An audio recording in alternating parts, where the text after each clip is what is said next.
술에 취한 남성이 부산대 여대생 기숙사에 들어가서 여대생을 추행하고 폭행한 사건이 있었습니다.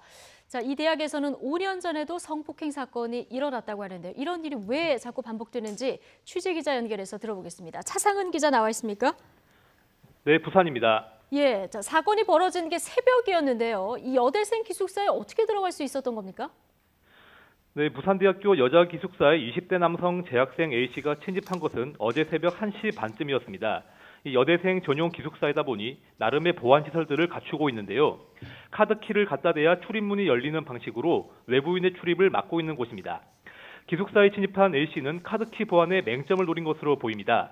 한 여대생이 카드키로 문을 열고 들어가자 출입문이 닫히기 전에 자신도 재빨리 통과하는 방법을 썼습니다. 예. 자, 그런데 보통 기숙사 입구에는 경비실이 있잖아요. 그런데 A씨가 들어오는 것을 막지 못한 이유가 있습니까?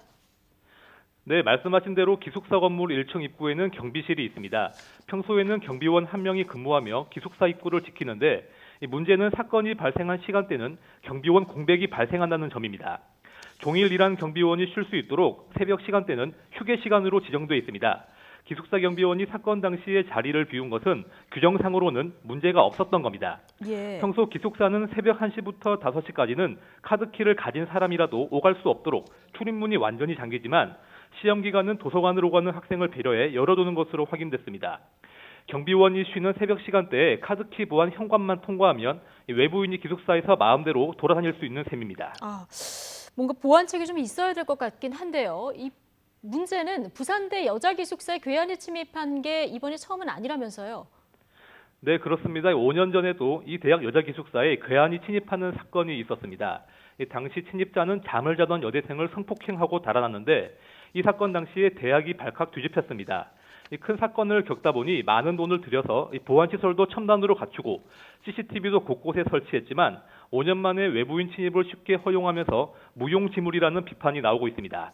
일부 학생들은 비싼 보안 설비보다는 경비원 한 명을 더 배치하는 게 더 효과적일 것이라고 지적하고 있습니다. 예.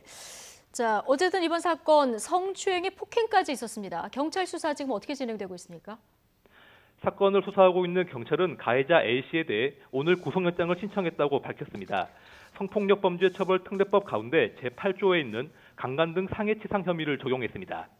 A씨가 피해 여대생을 상대로 성폭행을 시도했다고 판단한 것으로 보입니다. 현재까지 A씨는 사건 당시에 술에 취해서 아무것도 기억이 나지 않는다고 주장하는 것으로 알려졌습니다.